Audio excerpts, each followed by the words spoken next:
Anya kutegeeza. Tewe recovery ya Uganda wetaga kwa kintu kimu. Kukwata trillion 3 oyisasula bananyizo. Finish. Boom. Chiwedde.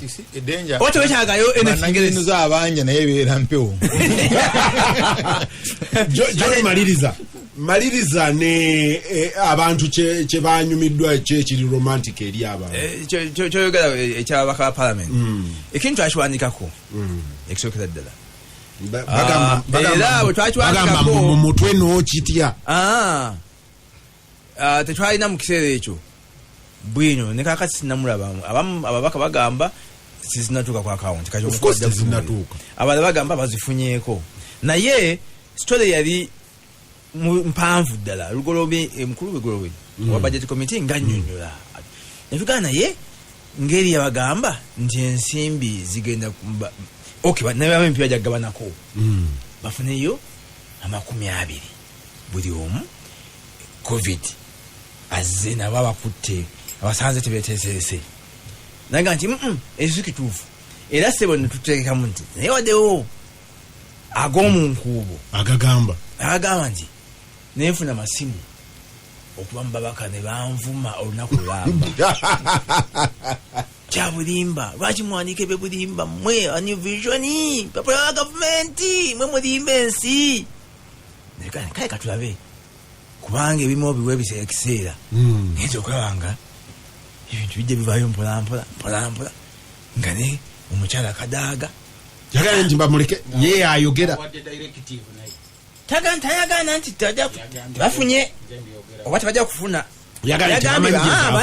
balina obuvunanyizibwa obwetagisa ssente era mukyala wa Katonda simuwayiriza sitole bwe yafuluma teri muntu eyakuba kasimu kugamba nti bemuwandiise bikyamu naye babaka kinoomu batubuuza mumanyi tekitegeeza okugamba nti omubaka afunye $2,000,000 omulala yambuuza by the way omanye ensimbi zensaasaanya okugenda ewange nga ngenda trip embwenti okimanyi nti bwe ngenda ne $1,10,000 mu constituency yange nkomawo nga nyanjalangalo nti zina $2,000,000 boyogerako bulimu busente ki nti twakutuma nti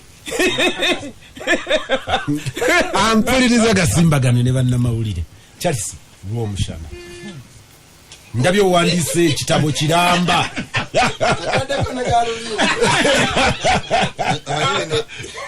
Charles awandiise ekitabo kiramba Tamaguzi agamba sete ziriyo yayogera ebigambo bambi sorry for him naye sagala gwa mu trap je batusetinga kati mu intelligence bw'obanga ina president nga amukulembera is intelligence because we have different states n'engeri gye zikola kati states ezimu president tasalawo nga intelligence tenakumuwa brief because gwe Mwanga Kibumbi oli mu meeting ne presidents abalala oli mu cabinet oli mu bintu bingi kati ne wajja ensonga intelligence yino okugitunulamu kati nga covid yeze but intelligence yino okugitunulamu what are the implications to security bintu bingi nnyo ebiriwo because byabulamu bw'abantu now bwabanga waliwo decision nga ya lockdown bwetu intelligence yamaze okukola okugitunulamu kati neyo kuwa scenarios ezigivaamu but I'm talking about a president akulemberwa intelligence. Now president gwetuyina wano yeta kulemberwa intelligence, he is intelligence. Yewa agamba nti Mwanga Kivumbi mulungi ku road blocks oyitawo tebasobola na kuchekinga kati wabanga obadde mulabe tebayagenda kumulabula nti oliki ntoli mulabe okutuuka ate waagambira nti oli mulabe then ensi nekola ki ensi nekyuka eri gyoli. Now kati ye problem gye tuyina nti kino tekiva mu intelligence bwekibanga kiva mu intelligence probably it's also not intelligent. Gasimbagane ne bannamawulire wano ku Radio Simba Peter Kibazo mu studio zo gikwanjulira njagala kwetondera abo radio besumbuka nemuko abamu bangamye nti mulimu radio endala awamwetu yingiramu naye abali online boba okoze tuning ngeganye kozesa Garden Radio app ejja kutuusa bulungi abali kunondooza radio eri clear kuba ndaba abawerako bagamba nti etambula bulungi abalala bagamba nti why mulimu etuyingiramu so kachemane ngamba therefore bwebanga decision te yaba mu intelligence nga yava wa president immediately intelligence mba mu okuyingirawo. Joseph Gonza Gaseungu message njirabye egamba ki yangi menga yajugweza gwe kwanga joma zo kusomera wano ate nga ndi kumpewo Charles Romushana nzini na mapesa ga program mapesa go twale ubanga oje kusomere ni mpulira asabe nnyo kati chamanenga if the decision obadde nyonyola intelligence so if decision wabanga tevudde mu intelligence na yenge vudde wa president na asalawo na ngenda kola lockdown kati mwenga intelligence chobalaba oya ntona batade road broker wana amajega kozebwe HT because mama kola study mango na mwe bimino okukola ko study chobadde yogera kwe chemmere bowonsi bidde wabweru what will I eat walo choyogedde wano ti saba sajja yawadde mmere right but yes saba sajja ijali ate ye chabu that's why you say bagamba waberewo service provider na alete mmere what is your system alete mmere well that's also very important bweberete mmere distributing etya bino byogamba bya lockdown temusobola kugula mmere nga mbadde mujugula bulijjo because the system ebadde distributing emmere teyabera designed for an emergency like jetukoze eki jetule ebyo intelligence yandabadde ebitunulamu but bwanga tabitunuddemu you can easily have a crisis nosanga ettooke liri wansi nnyo o baliseera okufa oba abantu ne bagumnga ne batandika okubba which would be very dangerous kati that's where we are intelligence yasoma Medicare system nga bweyekola engeri gyofuna eddagala ku pharmacy n'ebirala intelligence yasoma engeri amazzi gye gatambula water distribution system because wenjogerere ewaffe eyo gyembera ekisaasi abantu bali ku line rabe ebidombola because sikantu buli omu afuna amazzi ku munyumba ye abantu balina ebidombola byabwe bakubye line ate gye bakubye line it's a big crowd mukulu w'omusana ku nsonga yenyini kinadina bidde nti twogera ku coronavirus n'ebizibu byaleese naye tetwogedde ku bulumi n'okufa okugenda mu maaso naye nga tututunulidde kampu ekirabira ekyokubeerako twakubye story mu weekend abazaalira mu ddwaliro ekawempe wano namba edropinze by 80%. Kibuza nti embuto zibuze bazaalidde waka oba bazaalidde mu health center. Ekyokubiri batugambye nti wadde abalwadde abadde bagenda ekiruddu nga beetaaga dialysis bavisitinga wiikire kati balina busobozi gendayo ondozolaba kakati eriyo consequences nyingi mukuwagira nti even when intelligence and nga yabi peaking dda nekola full because you see president waga okay emergency service but John Natures nga mwogera abamu ku babade indicted mu mbeera ya covid eno ye intelligence community America babade ba investinga mu intelligence mu nsi yonna nga si byakulwanyisa byokka kuwunyiriza kyekiyinza otukubako nabe naki nabo covid yabakwata flat footed kati no simanyi tuba emku address je balaze ku CNN nga Trump yakamalo gamba okublaminga World Health Organization balaze speech ya Barack Obama enkadde atenga tyajua tamu eri before the election even Bush ngabawoninga ku likely dangers scanning the scenario emukujya warninga is an attack of a virus actually ye Bush yalina very specific like anti-influenza an attack on a virus jebatalina of a virus jebatalina kochiwa is likely to be a huge so it's not that intelligence and China kyavaga man America isite tuli ku bulwadde omanyo chanti influencer jja kujja kwanga gwagikoze boss tetuli ku bulwadde tuli ku kwebyo ebiva mu kumanaging obulwadde intelligence gyenjogerako mu kuli kibazo si ya obulwadde buzze oba bulwadde bufaana butya. Intelligence gyenjogerako bona atandika okulwanyisa obulwadde biki ebivaamu nga bwoga nti bwe ngenda kujja kubakalamu gye mundu biki ebikola ki biki ebivaamu because bwebajjako emundu baneiba bagenda kubabbako ente zaabwe. Now kati kino ekintu kyekuwayo sente remember twakisubmitingako wano ku gasimbagane abantu baweeyo voluntary service. Sina capacity esoma Bungereza engeri gyekikola because Bungereza their health care system, the national health service system yawe efuna private people abayamba, the contributors, the volunteers. Kati Mwanga Kivumbi yawumala yali musawo ayagala kuyamba si musaala, but how does he ayamba atya awayo atya obuyambi bwe, then society muyambe etya. That could, but bano bate bakikoze fundraising zaffe za bulijjo z'ekkanisa ez'emizigiti chola they have money nayo laga sente zino ze tuyina njagula mu moloka sente zino ze tuyina maybe zijengulemu amatafaali gabeerawo obangulemu enkumbi because taliku the idea was not conceptualized properly ku emergency eriwo. Now let's go to bani abali under lockdown because Mukulu Museveni yakuwa exemptions kyekikulu nnyo. Ate bakuwa exemptions n'ababala n'agamba mbano nyina millions gwezita abasooka abalimi are exempted tebali mu lockdown.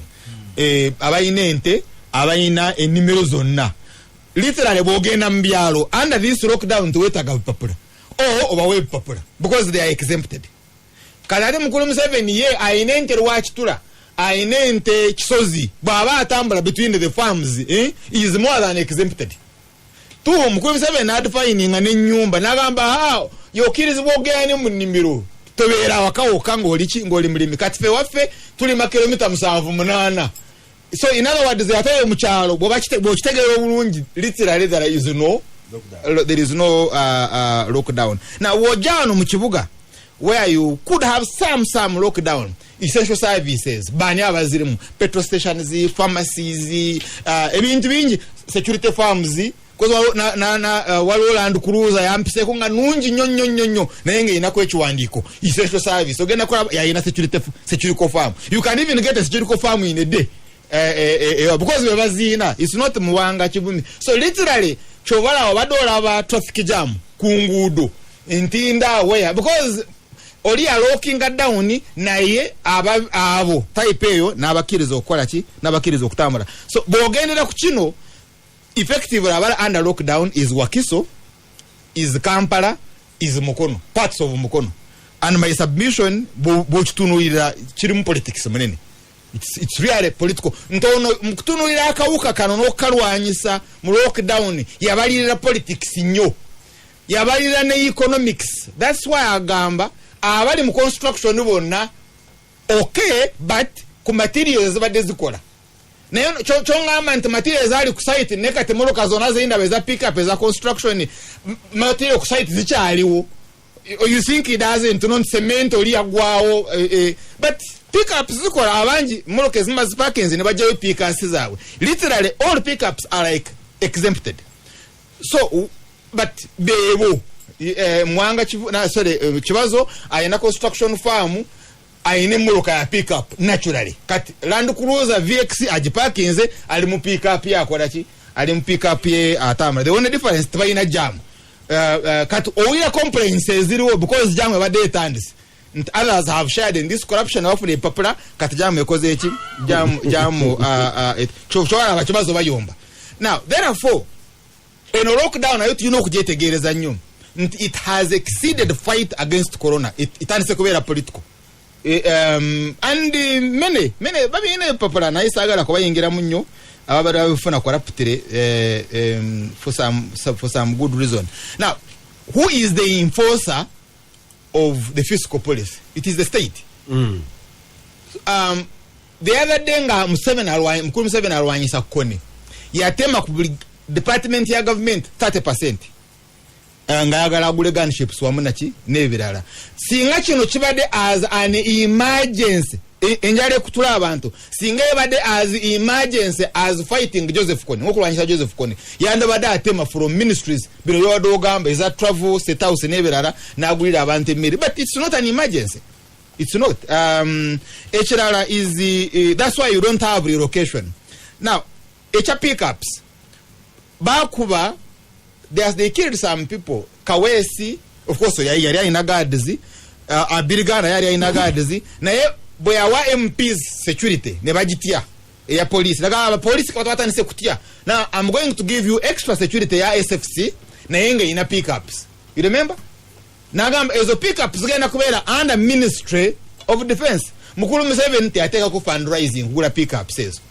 He got money from treasury na agula pickups na ziteka kwa basirikale kati zibera zitambula. Actually I even know some MPs including on MP complaining on Nsubuga.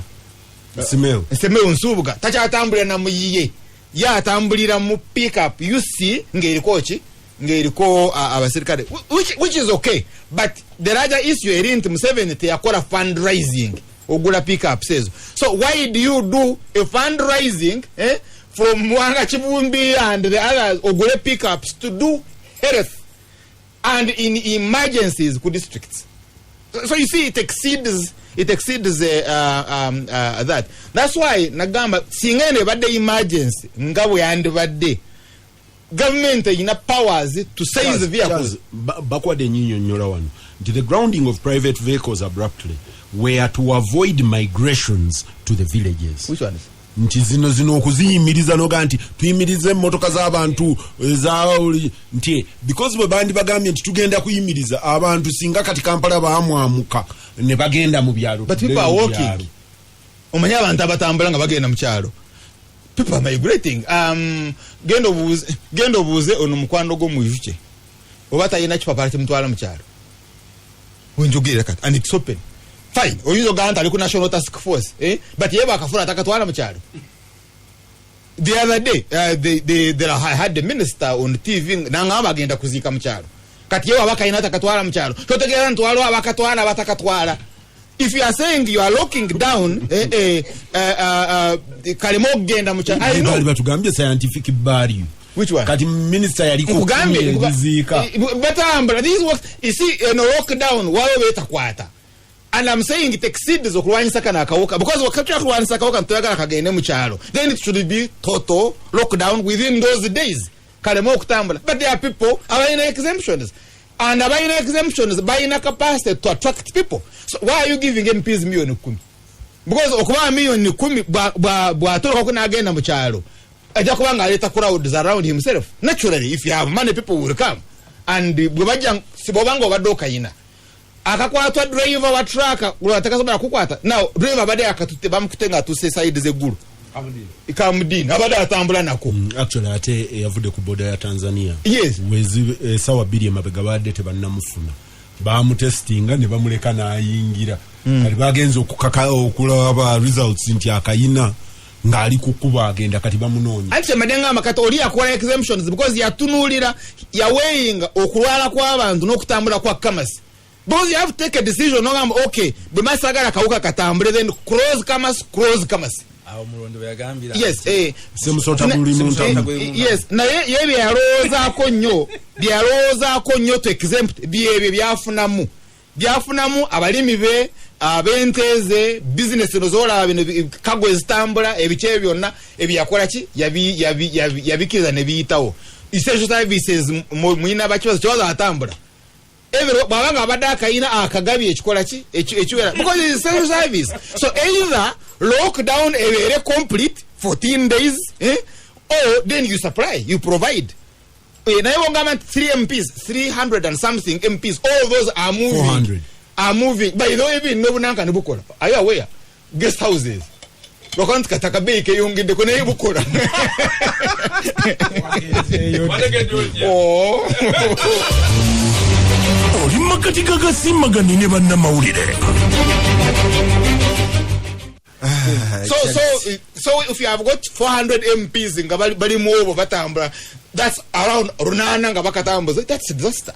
So it's moving the idea tebajiroza munyo and next issue teina chama injera katiba MPs bo omubbi street banyaga otunula abasoko kumugoba emisi nawo batera kubeera ring eyokubire yababbi naye mbadde mbagoberera mbastadinga bwe bajjawo third party nga security ebiseera ebingi beba bagiise bwe balabanga bagenda kwa bapawalenga they call their own police kati eyo police nekubako katoli nemutwala mu police station kyobalaba avaayo mango and kibazo knows I followed this nyine n'omusango which is very active bali bagenda kwocha mukwano gwange but that's for another day.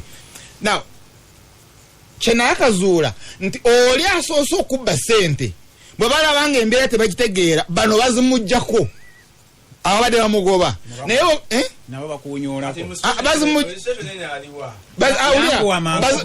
bazimujjamu bazimujjako balina okuzimuddiza because they will monitor nti kibazo yasoose okubba ezaasoose lw'omushana azimugjeeko bamanya nti lw'omushana yazitutte you must return that money wootoziretaninza ofa tojja kuddamu kukola kikola ku that street. Now kati fe tutunuulira third layer eyababbi olina okunoonya eri first layer kiki kyeyina kyekyokukola ki kyekyokugamba nti bemupi bakunyudde abiri because kibazo naye oli atemeka kibazo zalazeewa under 30% local content oluguudo lwa northern bypass Ekitebe express highway 30% ya investment yali erina okusigala wano mu 30% mwolina amayumba contractors mwe bagenda okusula abachina abo mwe balina okusula the contractors kyekimu ne oyo nebirala abantu bazimba wano amayumba gokusula mu abagagga abo. Now tuyina abantu bameka abali mu isolation. You are talking in terms of thousands. Bwanga bwe home spending ko an average of 100,000 shillings per day. 150. 150,000 shillings. Yes. How many do we have in isolation? Kat eyo procurement muwanga Kivumbi yande badanonya naye baani abafuna contract nga bayina amayumba those those flats za wezo apartments ezo abayina apartments ezo abali bazimbire zibire abayina business eyo muwanga Kivumbi kyanda badabuza kati muwanga Kivumbi tasobola kuwuza abamuse babajje Entebbe ne babaleeta wana mu kikoni wano banji nnyo kati muwanga Kivumbi now can't ask one society eri ku muwanga Kivumbi 10 na ekuba yesina bakola ki ateba kuweza ezubwako mangu because bagenda kubongera because bebande badde bakuba endulu naye pochwa maintain erietya. That's why you see no supplementary abagikoze and the release is almost instant.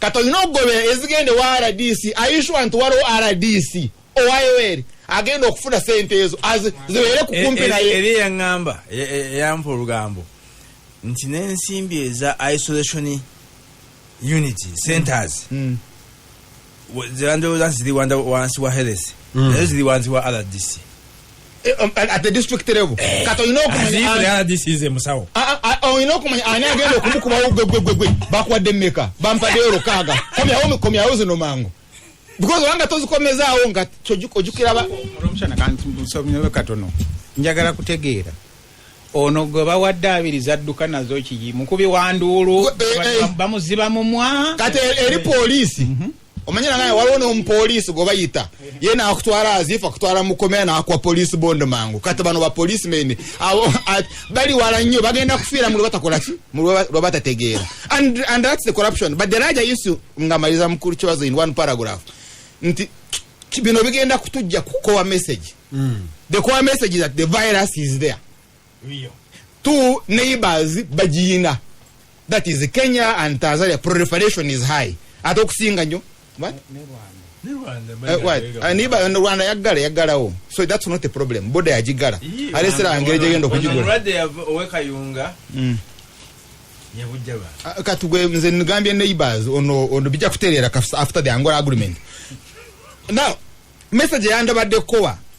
Tweta sasutya na akawuka. Primary. The second one, erinti muwanga Kivumbi asobola atyo kafuna n'abeera ne family ye. State we baya kumuyamba nemuyamba ngali isolated ne family ye nga bamulabirira naye ate nga tebakoze ekite bakafunye. Then third, ono yarokinze, it's a presidential order, it's under military enforcement, nebizu byayo, fine. So have to stay under lockdown. But emergencies you know kora. And I'm a case in point.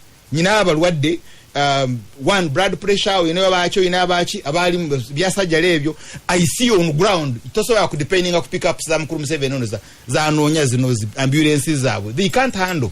So how then security ojisome sotia to appreciate the commander okola appreciation ala abantu mwanga kibazo ono gwalina real mukazi nawe agamba nti bafuna ye yakuwa exemption aliwa no tayagala mwogerako no Haruna Kanabi mukolo kibazo mangu nnyo covid aleese obuzibu si wano mu Uganda wokka naye bw'atuuse ku mawanga ng'agaffe nga system zasangibwa azina nti wazimbisa bipapaali yege ate ne gujja bagira nabaga nti ng'owenkufa akolai kati bw'otunuulira mu nsi yonna mukulu kibazo bwe twogerera leero Americans bagambye abantu milioni 22 emirimu tewali. Nabadde ntunuulira India eyina olutalo lunene nnyo ne bwe bayita ba migrant workers. Mutuleke tudde waffe biki naye nedda tebabakkiriza emiggo givuga okukamala. Arab Emirates nalabye Pakistani waliwo n'omusajja yagambye this incompetent systems eza Pakistan ziremeddwa okuzza abantu baayo. United Arab Emirates bino zaluli wano muwanga ya kiraisinga ne president bakimubuuziza n'agandi that one we will see. Ega nti abantu bamwe bamubaagala baabano naye mwe muleeta ennyonyi nze siba waaki sibawaya mubatikke bakole ki Pakistani bamugamba Pakistani bamugamba nti owayi tulinze ennyonyi zo otikka abantu bo atunula mulyaga agamba nti twinde covid yakwe bw'otunuulira Malawi nabadde ntunuulira abantu baayo kino kyennyini kye twogerako kya bustings ng'abantu baga nti bino musaaga ffe tetujja kufa njala olw'okubanga tukola ki tulinda covid mutusibidde mu nnyumba nti amawanga amalala agamu gasazeewo okukozesa force naye ate bwoddayo ne mumawanga agakuze nti akalwadde kabatadde wakati tufe nnyo ku bulwadde oba n'ebyenfuna nabyo tubikole ki ndowooza naawe America we yava Trump agamba nti naye ebintu by'okuggalawo bino sooka olindeko bano baga nti bw'otaggalawo akawuka kakola ki kasaasaana. By the way ndowooza ffe twakola lockdown nga amawanga agamu amanene tegannaba nakola ki kuggalawo ffe ne twanguwa mangu ne tukola ki mbadde mpuliriza BBC Trump ng'ayomba ne some governors abagaddewo nga tebakkiriza na mundu ku street ng'agamba abaana mwekalakasi mubalwanyise. So covid mu nsi yonna aleese obuzibu obwo nti ow'ebyenfuna bw'aba atunula n'akola naye kakati bw'okomawo kanzire wano ewaffe nga ovuddeyo eri ekisookera ddala ne kakande nja kusaba ne mukulu kibazo tuyina emizindaalo naye tugikozese nti tugenze ne tukola ensobi tetuganye president ye master era directives aziwa naye tetuwadde bantu balala mukisa okubeera nga batuwa ebirowoozo oba n'okwogera ku ngeri ki gye tuyinza okuyita mu mbeera eno. Ekisooka ng'ebyenfuna tetubitugumbudde ate n'abantu baffe nga bakoze eki babaddewo. Kanabi mbadde nsaba Honorable Namboza ali ku line abadde asaba eddakiika 2 zokka. Hello hello hello hello hello hello Honorable Namboza oli buterevu gasimbagane ngenda kuwa eddakiika kale 3 ne bannange nze nanyini gasimbagane ssebo kati balo omusana bangobawo veterani ssebo mujebaleko mbalamusiza kale nyawo namusiza nnyo kanabyo yamanye ensonga zaffe ne kakande bwe bansuula eno ne bankyawa Olwego wandituse nno ku nsonga eddakiika zo batandise ozibala.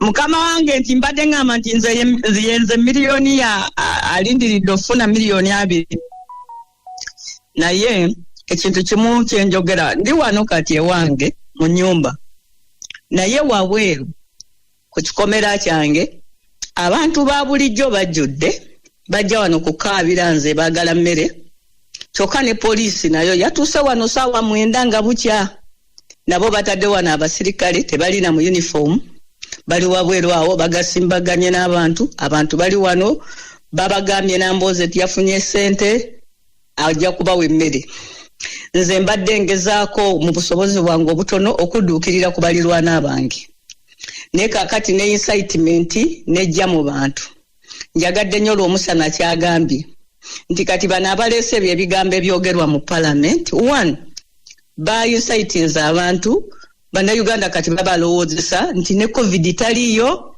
wabula mu Uganda tuli mupango gwa gabana ssente 2 parliament eyalikozeyo ka oversight akatono nako kafudde bali batwala billions 80 mu security 3 mu KCCA 15 mu abazi radio ne TV simanyi bali batwala za billboards ne kati kusaawa eno tebakyalina abagambako kubanga public yabadde incited especially here in Buganda against MPs era nze newuunya ne babaka ba parliament kuba nze nagaana ogenda mu parliament I disqualified myself nga siraba kyetutwalayo ne bye tusalawo gavumenti ebizimuula mwe Museveni agaanye okulangirira officially the state of emergency gye twetaaga kati najjanga mu parliament kuleeta report kubanga bw'otunulira constitution article number 10 eraga bulungi nnyo when abakola constitution bamanya nti waligwawo ebiseera nga bino ne batuterawo provisions nti tuli bitambulamu bwe tuti bw'otunulira article 10 ebyo byonna teyabigenzeeko. Finally about the international politics ali at play ne covid ebintu tebigenda kufaanana nga we bibadde tuyingidde mu new world order nga mulimu China na America yagambye aba World Health Organization nti mbaggyeko ssente China negamba nti nze nkubisizaamu muzembadde mbawa na America zebadde bawa nazo nja zibawa kakati Honorable Nambooze Honorable Nambooze katuterezeemu olwo lwabadde lwali lwa social media China tena committing esaba America committing actually ayongedde ku ssente yeka kabaka wa Saudi Arabia ne Bill ne Melinda Gates webale nnyo okuntangaaza naye gye tugenda olaba wajja kubaawo olutalo lunene nnyo wakati w'abantu abamu abajja ogwe China ate ng'omanya abakulembeze baffe bano bonna mu Africa bajja kgenda na China n'abanaasigala ku ludda lwa America wansi w'obukulembeze bwa Trump. Bw'ogenda mu America olutalo oluliyo aba Democratic Party tebaagala kulonda kubeewo baagala batuuke mu January ono omukyala waabwe speaker agira akuuma obwa president.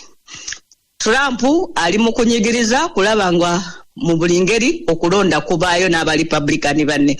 N'olwekyo kati politics oyo ali ku international level agenda tuleke no mawanga gana agaffe nga tuli ku waffe kati ekinnuma kwe kuba nti fano mu Uganda tugenda kusigala ku magezi ga musajja omu mwami Museveni bw'anaasalangawo ebirungi nga bitutwala mu maaso bw'anaabanga byasazewo si bituufu nga bitutwala mu kabenji. Olwaleero nze ndowooza twalibadde ffenna twebuulirira nti after covid tetujja mu kudda mu politics ono gwe tubaddemu politics ow'okuba enkuŋŋaana politics ow'okwekalakaasa oyo yaweddewo ekyalibadde ekyamagezi abantu kutandika kugamba nti mu Uganda mwami Museveni otufuza emyaka 35 weebale naye byonna tubyerabidde tutandika okulowooza ku transition nga bannayuganda awamu naye siraba nti space eyo agituwa n'akatono. N'olwekyo nze nsaba abantu mwe mutuyamba aboogera ennyo ali abantu abalina omuzindalo ku ssaawa eno okubuulira abantu nti baleme kujja ku maaso ku bulwadde bujja kujja butulume butusaanyeewo nga tukyali mu bino byakuba nduulu bano bafunye ssente bali tebaafunye. Ekyokubiri tuteekewo amaanyi. Finally nsaba ffenna tuteekewo an appeal tulabe tuwadde tutya abantu emmere because abantu bagenda kutandika okuoverrunning amaka gaffe nga batusaba emmere newo bajja kujja kibazo. Mwebale nnyo mwebalira nze kampulirize tweyanziza Honorable Nambooze Kanabi mukulu Honorable Nambooze ayogedde ku kintu kya KCCA yagabana n'ebyenzijukira ku bimu ku byonooza mbadde nkubuuza ne leero bagamba nti omukulu kakando bamwakigobereddeko nti bagenda ku stationinga ambulances ne bubaasi obwa city council okuyamba ku bantu naddala bagamba abakyala ab'embuto abaana n'abalwadde sikyo basobole okubeera nga babatambuza mu kiseera kino ekyokuba nti entambula ya lukale tekola ki obubaasi bwalabiseeko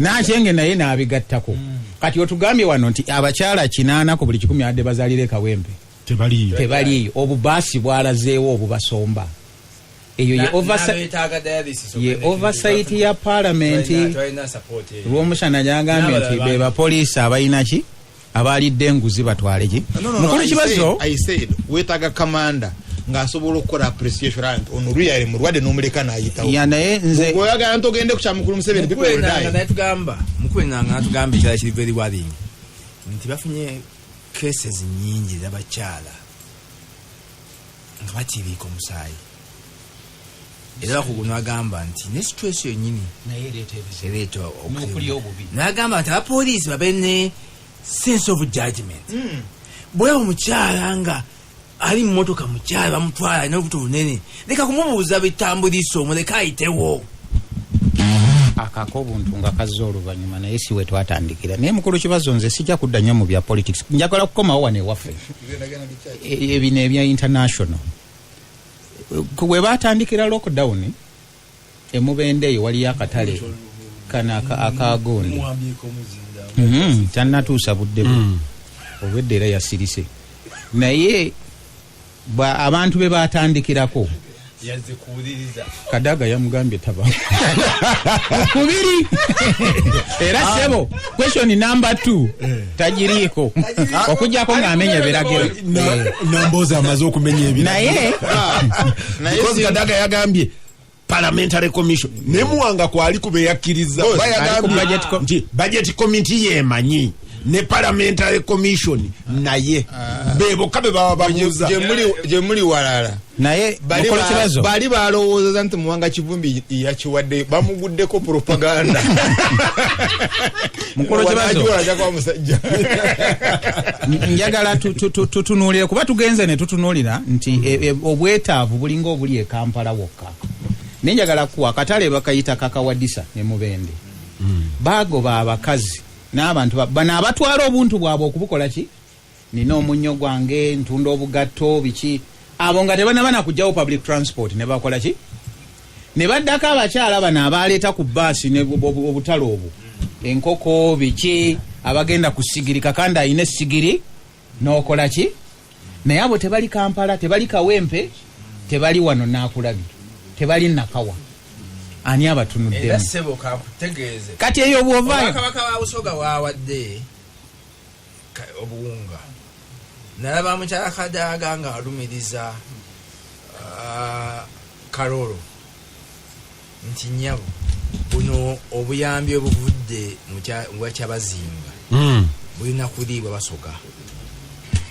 basoga ate nga mutuufu kati mangu nnyo mukulu kibazo njagala kumaliriza twandibadde tuteekawo enkola etunuulira ono omuntu wa bulijjo atannaba kukwatibwa kawuka kano nga tumutwale we tunaamuliisiza mu isolation kuba waliwo yatugaye nti emmere yo gyeri ejja mu budde simanyi oba we yabadde bo baali babawa tulabe ngeri ki omuntu oyo gyakola ki gyayita mu mbeera eno kati tulinayo ennaku endala zisigaddeyo ndowooza 18 kati kuba bwe tubala okutandika n'olwaleero ekimu ku bintu nze byendowooza gavumenti byandikoze bino ebyokugaba emmere mukulu kibazo twerimba bwerimbi nze ndowooza nti obwo obusobozi gavumenti eyinza okuba nga tebukola ki tebulina n'emmere bweba weeri teyina system esobola kutuusa ku bantu mmere mu butuufu bwayo ekisooka obulimba bungi nnyo buli sayidi zombi erya aleeta emmere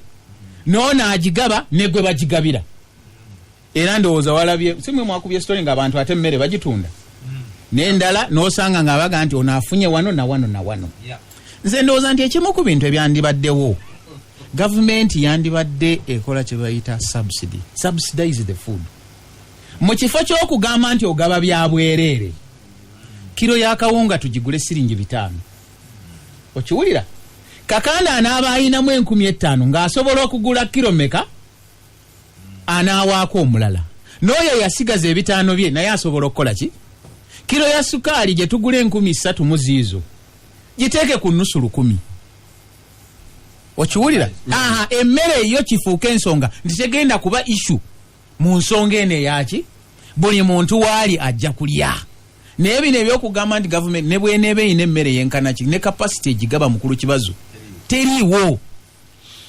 gasimbagane ne bannamawulire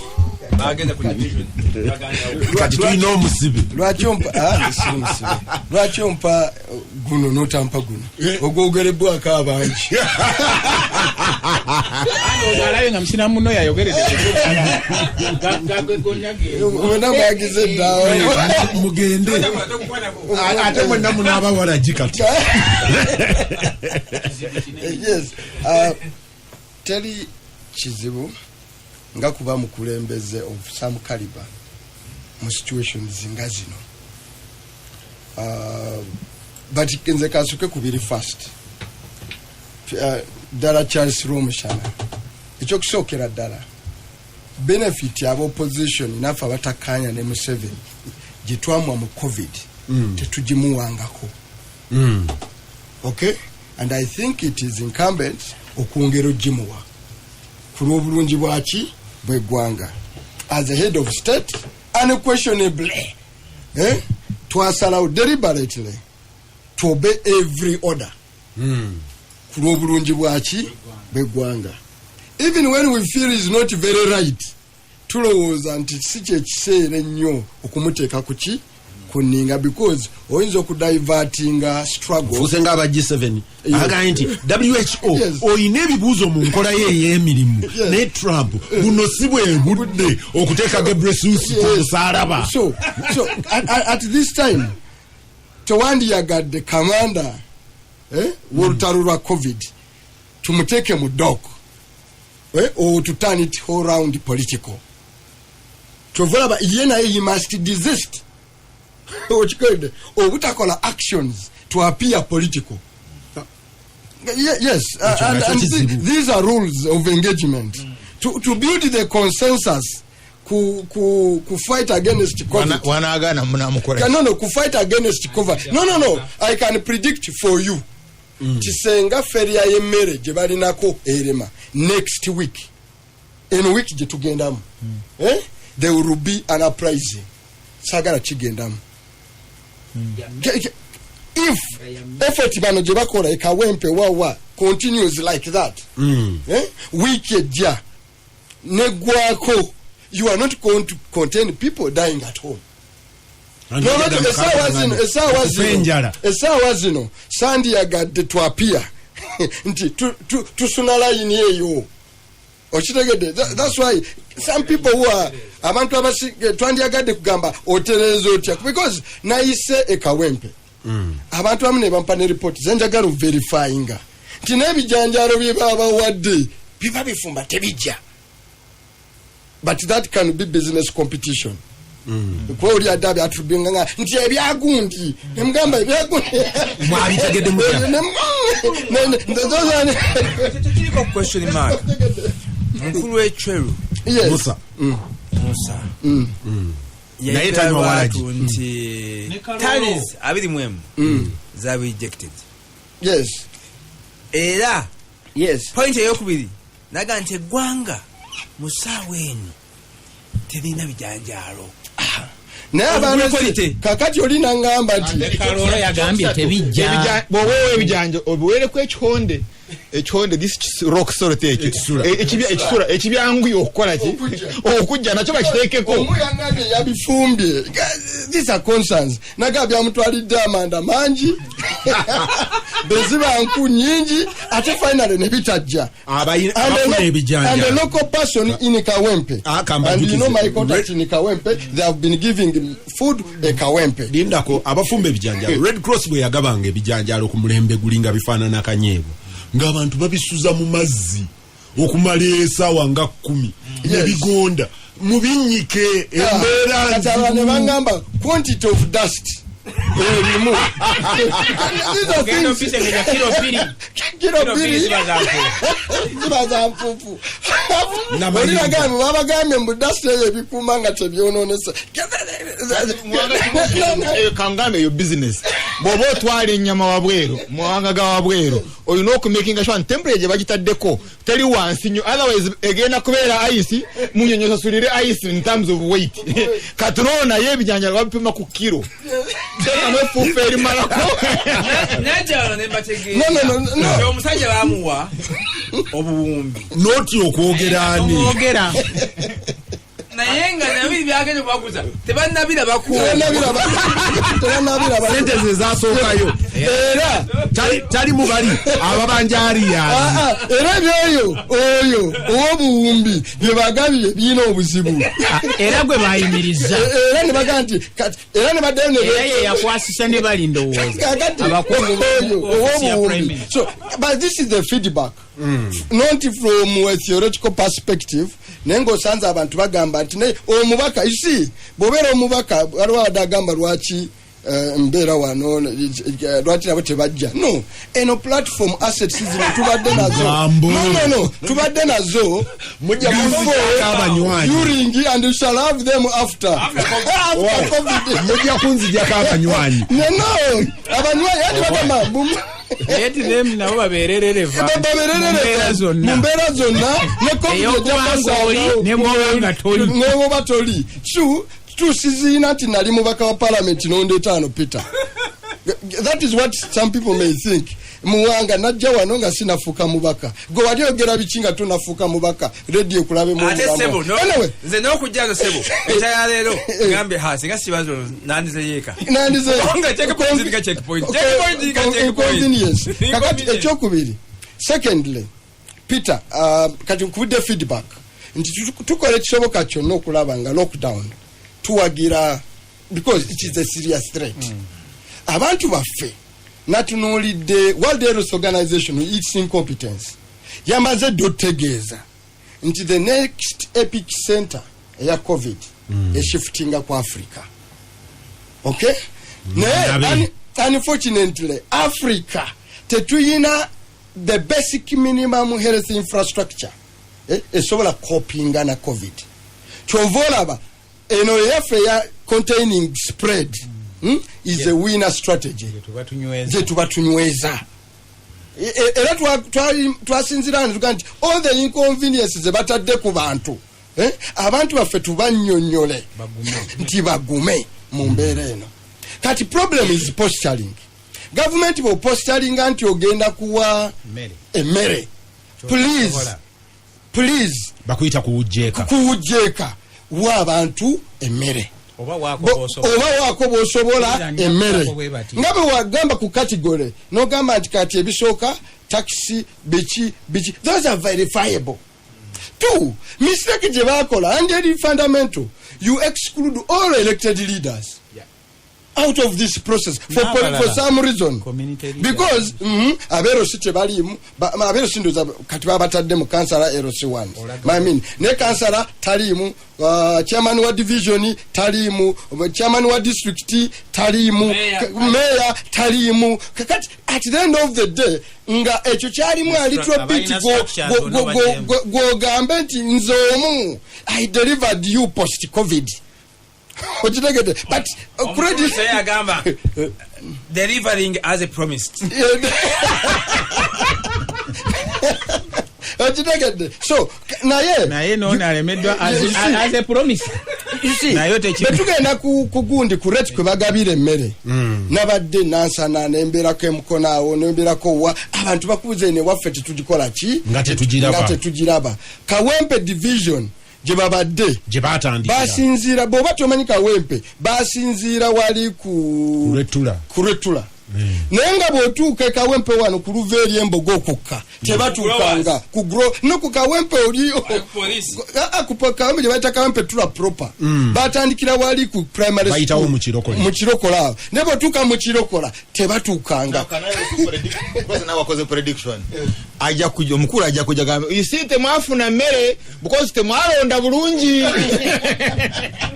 oluseke mwampa oluseke bino si bya luseke. So there is a problem n'okuyamba ku bantu tu nabadde njogera ne ba leaders abali up country nti crisis gyolaba wano yeri ejjinja because balina under same circumstance crisis gyolaba eri wano nabadde njogera ne honorable Mpuuga ow'e Masaka nga gamachi as area ye is a rural erimu agricultural hub but increasingly there is a population yemaze emyaka ngeri detached from the village ngeri totally 100% urban based eri verifiable esa bali mu garage ne mukazi w'omwali awe bakola wabalokinga bakola mu salon nabadde njogera n'abange ab'ebutambala 3 categories are being hit severely abakola mu taxi tuyinawo abantu abakola mu butale obw'omubuulo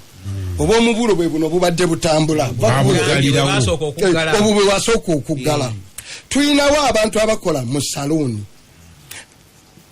tuyina ababoda olwokuba basigadde bavuga ebitereke ati kubulira the level of heart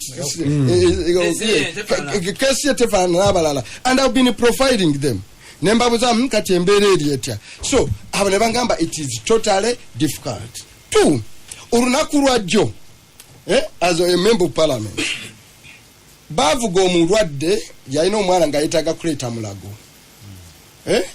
ambulance nemuvuga eyeggombe nemuleeta naawona kati bwawona ali mulago okumuzaayo oli mu lockdown ambulance tekyagisobola yabadde ayina okukubira omubaka wa parliament no anti ambulance case naye nabadde nyina okugenda okuteeka mu ambulance eva eggombe nenjiteekamu amafuta ejjekime ono eyawona yawona ave naddeyo gwe bakukwate omulamu tagendera mu ambulance kyewandibadde okola according to mukulu Museveni teekawo tent asule ku tent awo ku ddwaliro mukulu sebo Mwanga akulira Lacho hospital yatukubira wiiki ngemu eyise naga nti obuzibu obusinga kati balina bebalwadde basiibula tebalina bwe bagenda tebaladisi n'agamba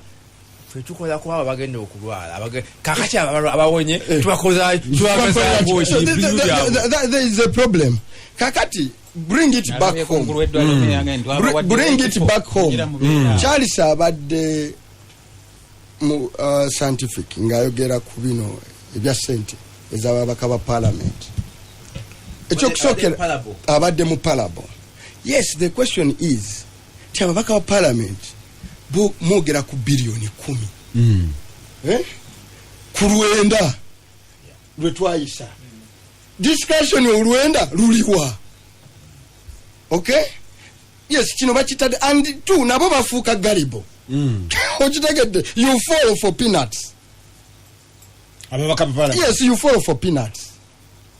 Why do you blame gwe lwaki otwala obukunkumuka nga naye oli aweya nti bano batutte tisawa yakuyaga batutte envubu yakutadde mutego gwa polisi bwogera gaba beiro bondi oli mugabi wa bondi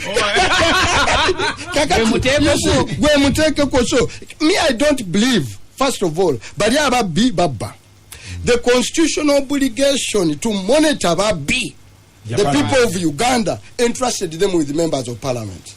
Ne babaga nti ne bemanga mwagala kwegabanya musaala mwewenga ogumala omusala mutukolere nga omulimu guno mugobererese. It is the last betrayal of the country for parliament. And let me put it on record. Me, I am okay. Ne woga nti wewe milioni 5 per month. I am okay with it. Provided. Value for money. Tusaba agencies value for money. So our parliament cannot walk away, and it's indefensible. Okuganti fair. You must know the trust in quarter oath. Nekube birairebi. Nze sikola by the way, mbirairo byenkola temuli mu cha service delivery. Nze ngomba ka parliament. Temuli mu kyakungabira bijanjalo. Tebiri mu ebyo. Nakuntusiza maziko kyako. By the way, abakola ebirairo ebyange byanjawulo, ekirairo kya president kyanjawulo. Ekyomba parliament kyanjawulo. Ne local leaders byanjawulo. Oba waliobye bano be balikola bali omushana. Omulimu ogwange gwendayirira kirango okukuuma semateeka bwe gusooka to power agency. Okukuuma semateeka w'eggwanga, okulabanga okumukuuma, okulabanga tatoobolebwa, takola ki n'emirimu egimpeebwa parliament. But local leaders ne president inako to uplift standards of living and welfare of the people. Welfare bano bajijja ku babaka. By the way, welfare nawe mpinga gaba kabazituwe tugende naffe tuzigabe ogwo si mulimu gwabwe. Osije tuyina welfare. Abantu kuba uplifting baga mwebyo mubivemu president local government mugoberere bana ababbi okulaba omulimu gwawe bagutuukiriza bakola omulimu gwe na kankuweko ayina amala n'amwanika. You see that is the role eyo oath nze jenyina speaker jaina deputy jaina commissioner parliament jaina. That is the oath. Kakati othi yange naye kansala era batta abantu ba Solomon ojjukira bakuba ebirayiro ebi bebamala kiri naffe kyetukuba kyokuumira semateeka bega ffe tujja kubeera n'okulabirira embeera z'abantu. Parliament ekyo kirayiro tewakirayira. That's not my oath. Osiyo nti bano betuwadde okulabirira abakubye ebirayiro gwe boosi mwanga kimu bw'obanga oli mu street gw'osooka okwako guzobye mu poliisi ndabe engeri gyagana okuwa bonde kati bakuwadde. So secondly nti omulimu gwange ng'omubaka parliament by the way bweba bwansinziza amaanyi n'ogwokuba enduulu nti oli abba nagwo gwange. Kati go mere yino tewezeri mu musinzi muba munsinziza amaanyi at least ogwokulasa enduulu huyo abasobola okutayiza mukoleki mutayiza agambye akungira no bino byenjogedde osi sijirayira yenjogeddeko the next explaining and roles z'ababaka ba parliament kakati bino ebirala mukulayira oyo ose kukira nze ne Kadaga wawe mukubira enduulu enduulu agikubira wa mu parliament bawonna okuba enduulu parliament kyeyambako. By the way Peter tusoka kunzijako parliament kyeŋŋambako bemba mbyogedde ku parliament wali tonvunaana byenjogedde wano gwe bihatinga genda to court. Simple as that.